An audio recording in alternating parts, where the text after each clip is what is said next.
2 বছর আগের ঘটনা। ছদ্মনাম তনু, চট্টগ্রাম কলেজের ছাত্রী। পড়ালেখার পাশাপাশি নগরীর চকবাজার এলাকার একটি বেসরকারি প্রতিষ্ঠানে চাকরি করেন।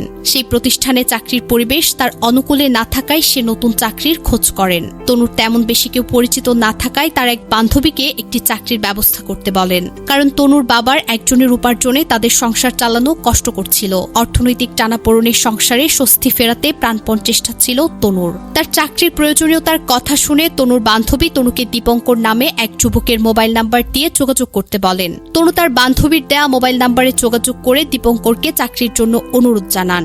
দীপঙ্কর তনুকে আশ্বস্ত করেন চাকরির ব্যাপারে। এরপর থেকে দীপঙ্কর তনুকে নানা উপদেশ দেয়। বলেন তার ছোট বোন নেই, তনুই তার ছোট বোন। প্রতিনিয়ত বড় ভাইয়ের মতো করে শাসন করে, নানা ভালো উপদেশ দেন। এভাবে টানা প্রায় 2 মাস হোয়াটসঅ্যাপ এবং মেসেঞ্জারে চ্যাটিং চলে।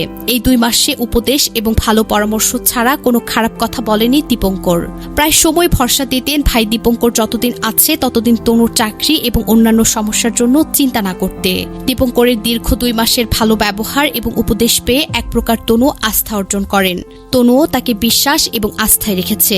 হঠাৎ এক দুপুরে তনুর মোবাইল বেজে ওঠে। অপর প্রান্ত থেকে দীপঙ্কর বলে, বোন তোমার চাকরির ব্যবস্থা করেছি, বিকালে ইন্টারভিউ দিতে যেতে হবে। চাকরির কথা শুনে সাথে সাথে রাজি হয় তনু। বলল কোথায় আসতে হবে।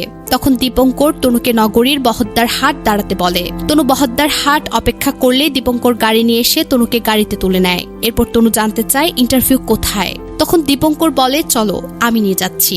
এরপর যখন গাড়ি কাপ্তাই ক্রস করছিল তখন একটি সাইনবোর্ডে চোখ পড়ে তনুর। তখন তনু গাড়ি থেকে নামার চেষ্টা করেও নামতে ব্যর্থ হয়। তাকে দীপঙ্কর নিয়ে যায় রাঙামাটির আসাম বস্তি নামক একটি নির্জন জায়গায়। পুরো পথ তার হুপ দিয়ে তাকে আসাম বস্তি নিয়ে যাওয়া হয়। দীপঙ্কর ফোনে বলার সময় ওই এলাকার নাম যে আসাম বস্তি সেটা শুনে তনু। সেখানে বেশ কয়েকটি কটেজ রয়েছে, নীরব নিস্তব্ধ। যাওয়ার সাথে সাথে এক নারী এসে কটেজের চাবি দেয়। দীপঙ্কর ওই নারী থেকে চাবি নেওয়ার সময় বলল ভেতরে মদ আছে। তখন ওই নারী বলল না, এনে দিচ্ছি। তখন তনু বেশ কান্না করছিল, কিন্তু সেখানে তনুর কান্না শোনার কেউ ছিল না। জোর জবরদস্তি করে তনুকে কটেজে ঢুকিয়ে জোরপূর্বক করে দীপঙ্কর নামে সেই কুলাঙ্গার। এর মাঝে দীপঙ্করের মোবাইলে ফোন আসে। দীপঙ্করকে বলতে শোনা যায় আমি আসাম বস্তিতে আছি, তোরা মদ নিয়ে চলে আয়। সেই কথা শুনে তনু আরো বেশি কান্না করতে লাগলো, কিন্তু দীপঙ্করের মন গলাতে পারল না তনু। দীপঙ্কর বলল আজ তোকে এখানে রেখে যাব, মানে তার বন্ধুরাও তনুকে করবে। সেই কথা শুনে তনু যখন তার পায়ে ধরে আরো বেশি কান্না করছিল, অন্যদিকে দীপঙ্কর আজ করতে পারে তনুকে খোঁজাখুঁজি করছে কেউ। তনুর মোবাইলে বারবার ফোন আসছিল। তখন দীপঙ্কর তনুকে গাড়িতে করে নগরীতে নিয়ে আসে। এর আগে দীপঙ্কর তনুকে হুপ দিয়ে বলে এই ঘটনা যদি কাউকে বলে তাহলে মেরে ফেলবে তাকে এবং তার পরিবারের ক্ষতি করবে। তারা যখন কটেজ থেকে বের হয় তখন এক বয়স্ক লোক ভাড়া নিতে আসে দীপঙ্করের কাছে। তখন দীপঙ্কর তাকে 500 টাকা কম দিয়ে বলে আমি তো প্রতিবার আসি আর রাতেও থাকিনি, একটু কম নেন, সামনের বার আসলে দিয়ে দিব। তার মানে দীপঙ্কর নামের এই কুলাঙ্গার প্রতিনিয়ত এভাবে করেন এবং রাত্রিও যাপন করেন ওই কটেজে। এই ঘটনার পর তনু মানসিকভাবে বিপর্যস্ত। স্বাভাবিক জীবন ব্যাহত হচ্ছে তনুর। আইনের আশ্রয় নিতেও অনীহা প্রকাশ করেছে তনু, কারণ এমন ঘটনা জানলে সামাজিক কারণে তার পরিবারও পাশে থাকবে না বলে আশঙ্কা তার।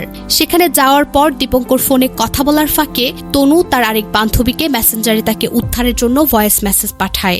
সেই বান্ধবী সাথে সাথে বিষয়টি চট্টগ্রাম কলেজ ছাত্রদলের সভাপতি সাফরাস নুরি সিদ্দিকে জানায়। সিদ্দি বিষয়টিকে আইন শৃঙ্খলা রক্ষাকারী বাহিনীকে অবগত করেন। পরে আইন শৃঙ্খলা বাহিনীর তৎপরতা বুঝতে পেরে তনুকে নগরীর 2 নং গেট এলাকায় নামিয়ে দেয় দীপঙ্কর নামে সে কুলাঙ্গার। সর্বশেষে বলা যায় বন্ধু বান্ধবী নির্বাচন এবং কাউকে বিশ্বাস করতে অনেক বেশি সচেতন হতে হবে, আবেগ কন্ট্রোল করতে হবে, নিজের দুর্বলতা কাউকে বলা যাবে না।